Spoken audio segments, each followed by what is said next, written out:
എല്ലാ കൂട്ടുകാർക്കും ചിത്രാസ് വേൾഡിൻ്റെ പുതിയൊരു വീഡിയോയിലേക്ക് സ്വാഗതം. ഇന്ന് ഞാൻ നിങ്ങളെ കൂട്ടിക്കൊണ്ടു പോകുന്നത് നാസിക്കിലെ സപ്തശൃംഗി ദേവീക്ഷേത്രത്തിലേക്കാണ്. ഇന്ത്യയിലെ മിക്ക ആരാധനാലയത്തിനെയും ചുറ്റിപ്പറ്റി ചില ഐതിഹ്യങ്ങൾ ഉണ്ടാവും. നിഗൂഢതകൾ ചുഴിഞ്ഞു നിൽക്കുന്നവയാണ് ഇവയിൽ പല ദേവാലയങ്ങളും.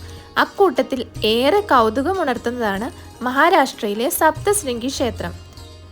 മഹാരാഷ്ട്രയിലെ നാസിക്കിൽ നിന്ന് 60 കിലോമീറ്റർ അകലെ കൽവൻ താലൂക്കിലെ ചെറിയ ഗ്രാമമായ നന്ദൂരിയിലാണ് ക്ഷേത്രം സ്ഥിതി ചെയ്യുന്നത്.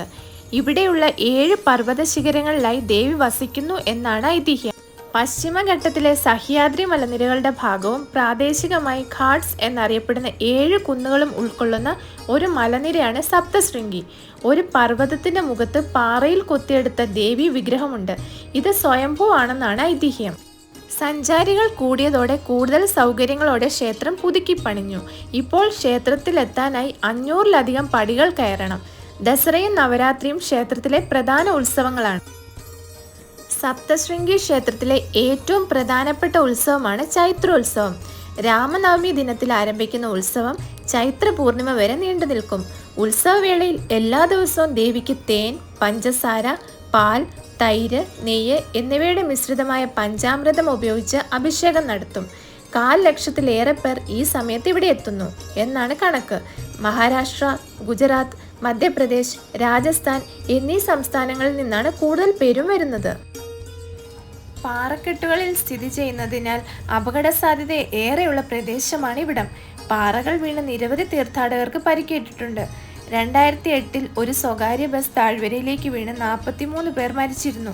ഈ സംഭവത്തിന് ശേഷം ഇത്തരം അപകടങ്ങൾ തടയാൻ ബാരിക്കേഡുകൾ സ്ഥാപിക്കൽ, മുന്നറിയിപ്പ് ബോർഡുകൾ പോലുള്ള ചില നടപടികൾ സ്വീകരിച്ചിട്ടുണ്ട്. തീർത്ഥാടകർക്ക് വിവിധ സൗകര്യങ്ങൾ ഒരുക്കുന്നതും സുരക്ഷാ മുൻകരുതലുകൾ എടുക്കുന്നതും ശ്രീ സപ്തശൃംഗ് നിവാസിനി ദേവി ട്രസ്റ്റ് ആണ്.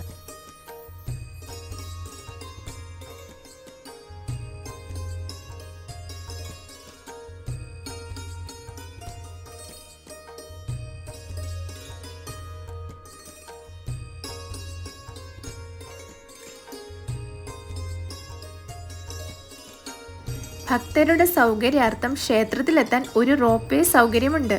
ദേവതകളുടെ ദർശനം വളരെ എളുപ്പമാക്കിയ ഒരു ട്രെയിൻ കോച്ചുകൾ റോപ്പ് വേയിലുണ്ട്. ഓരോന്നിനും 50 രൂപ മാത്രമേ ചിലവാകൂ. റോപ്പ് വേയുടെ സഹായത്തോടെ തീർത്ഥാടകർ വെറും 3 മിനിറ്റിനുള്ളിൽ ക്ഷേത്രത്തിലെത്തുന്നു. സപ്തശൃംഗി ദേവി മന്ദിറിന്റെ കുന്നിനെ പ്രദക്ഷിണം വയ്ക്കാൻ ഭക്തർക്കൊരു പ്രദക്ഷിണ പാതയും ഒരുക്കിയിട്ടുണ്ട്. സപ്തശൃംഗി മന്ദിറിൽ എത്താൻ ക്യൂകളും ക്രമീകരിച്ചിട്ടുണ്ട്. കൂടാതെ സപ്തശൃംഗി ദേവീ ക്ഷേത്രത്തിലേക്ക് നടക്കാനുള്ള വഴി ട്രസ്റ്റ് വികസിപ്പിച്ചിട്ടുണ്ട്. ഭക്തർക്ക് ജല സൗകര്യങ്ങൾ, ഭക്ഷണ സൗകര്യങ്ങൾ, ആശുപത്രികൾ, താമസ സൗകര്യങ്ങൾ, വിശ്രമ കേന്ദ്രങ്ങൾ എന്നിവ ഒരുക്കുന്നു.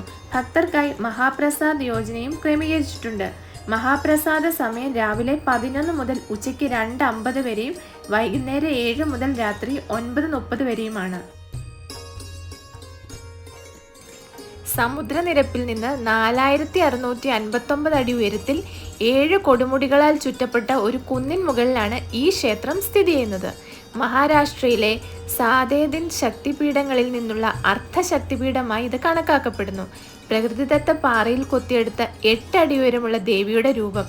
ഇരുവശത്തും 9 കൈകളുണ്ട്. ഓരോ കൈയും വ്യത്യസ്ത ആയുധങ്ങൾ പിടിച്ചിരിക്കുന്നു. ഭഗവതി ദേവി വസിക്കുന്ന സ്ഥലമാണ് സപ്തശൃംഗ. ഞങ്ങൾ പോയത് ഒരു ഞായറാഴ്ചയായിരുന്നു. അതുകൊണ്ട് തന്നെ അവിടെ ഭയങ്കര ജനത്തിരക്കായിരുന്നു.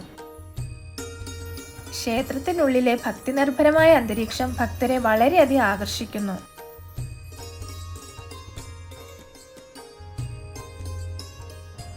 ദേവിയെ ഉയർന്ന കിരീടം കൊണ്ട് അലങ്കരിച്ചിരിക്കുന്നു. സ്വർണ്ണ മൂക്കുത്തി, സ്വർണ്ണമാലകൾ എന്നിവ എല്ലാ ദിവസവും ഉപയോഗിക്കുന്ന ആഭരണങ്ങളാണ്. സപ്തശൃംഗി ദേവിയുടെ ക്ഷേത്രം സ്ഥിതി ചെയ്യുന്ന മലയുടെ മുകളിൽ ഒരു കൊടി ഉയർത്തിയിട്ടുണ്ടെന്ന് പറയപ്പെടുന്നു. ഏപ്രിൽ മാസത്തിലെ പൂർണ്ണചന്ദ്ര ദിനത്തിൽ ബുരിഗാവ് ഗ്രാമത്തിലെ തലവൻ കുന്നിൻ മുകളിലേക്ക് കയറുമെന്ന് പറയപ്പെടുന്നു. ആ ദിവസം രാവിലെ സൂര്യോദയ സമയത്ത് അദ്ദേഹം ഒരു കൊടി ഉയർത്തുന്നു. അദ്ദേഹം കയറിയിരുന്ന പാത രഹസ്യമായി സൂക്ഷിച്ചിരിക്കുന്നു. ഈ വഴി അറിയാൻ ശ്രമിക്കുന്ന ഏതൊരു വ്യക്തിയുടെയും കാഴ്ചശക്തി നഷ്ടപ്പെടുമെന്നും പറയപ്പെടുന്നു. ഈ ക്ഷേത്രവുമായി ബന്ധപ്പെട്ട് നിരവധി ഐതിഹ്യങ്ങളുണ്ട്. ഒരു ഐതിഹ്യം അനുസരിച്ച് എല്ലാ ദേവതകളും രാക്ഷസനായ മഹിഷാസുരനെ നശിപ്പിക്കാൻ ശക്തി ദേവിയോട് അപേക്ഷിക്കുകയും ആരാധിക്കുകയും ചെയ്തപ്പോൾ സപ്തശൃംഗി ദേവി ഇവിടെ കുന്നുകളിൽ പ്രത്യക്ഷപ്പെട്ടു. തുടർന്ന് മഹിഷാസുരനെ വധിക്കാൻ ദേവി സപ്തശൃംഗി എന്ന രൂപത്തിൽ ശക്തി ദേവിയായി ഉത്ഭവിച്ചു. ഭഗവത്ഗീത അനുസരിച്ച് ആകെ 108 ശക്തിപീഠങ്ങളുണ്ട്. അതിലൊന്നാണ് സപ്തശൃംഗി ക്ഷേത്രം. ക്ഷേത്ര പടിക്കെട്ടുകളുടെ തുടക്കത്തിൽ ശിലാരൂപത്തിലുള്ള മഹിഷാസുരൻ്റെ ഒരു തലയുണ്ട്. അത് ദേവിയാൽ വധിക്കപ്പെട്ടു എന്നതിനാൽ ഈ കഥ യഥാർത്ഥ ഐതിഹ്യവുമായി കണക്കാക്കപ്പെടുന്നു. എരുമയുടെ തലയുള്ള ഒരു മനുഷ്യനായിരുന്ന മഹിഷാസുരൻ എന്ന അസുരൻ. ക്ഷേത്രത്തിന്റെ കാൽപ്പാടുകളിൽ ഈ തലയുണ്ട്. ശ്രീരാമൻ, സീതാമാത, ലക്ഷ്മണൻ എന്നിവർ അവരുടെ വിനോദയാത്രയ്ക്കിടെ ഈ ക്ഷേത്രം സന്ദർശിക്കുകയും സപ്തശൃംഗി ദേവിയെ ആരാധിക്കുകയും ചെയ്തിരുന്നു എന്ന് വിശ്വസിക്കപ്പെടുന്നു. സപ്തശൃംഗ കുന്നിൽ നിരവധി ഔഷധമൂല്യമുള്ള സസ്യങ്ങളും ഔഷധ സസ്യങ്ങളും ഉണ്ടെന്ന് പറയപ്പെടുന്നു. യുദ്ധത്തിൽ ലക്ഷ്മണന് പരിക്കേറ്റപ്പോൾ ഹനുമാന് ഈ ക്ഷേത്രത്തിൽ നിന്നാണ് മരുന്ന് ലഭിച്ചത്. ക്ഷേത്രത്തിന് ചുറ്റും അതിമനോഹരമായ കാഴ്ചകളും ആഴത്തിലുള്ള താഴ്വരകളും മാത്രമല്ല, മലയിൽ നിന്നൊഴുകുന്ന നിരവധി ചെറിയ അരുവികളുമുണ്ട്. ഈ കുന്നിൽ ഏകദേശം 108 ജലസംഭരണികളുണ്ട്. നവരാത്രി സമയത്ത് 108 ജലസംഭരണികളും ദീപങ്ങളാൽ പ്രകാശിപ്പിക്കപ്പെടുന്ന ക്ഷേത്രത്തിന്റെ കാഴ്ച അതിശയിപ്പിക്കുന്നതാണ്.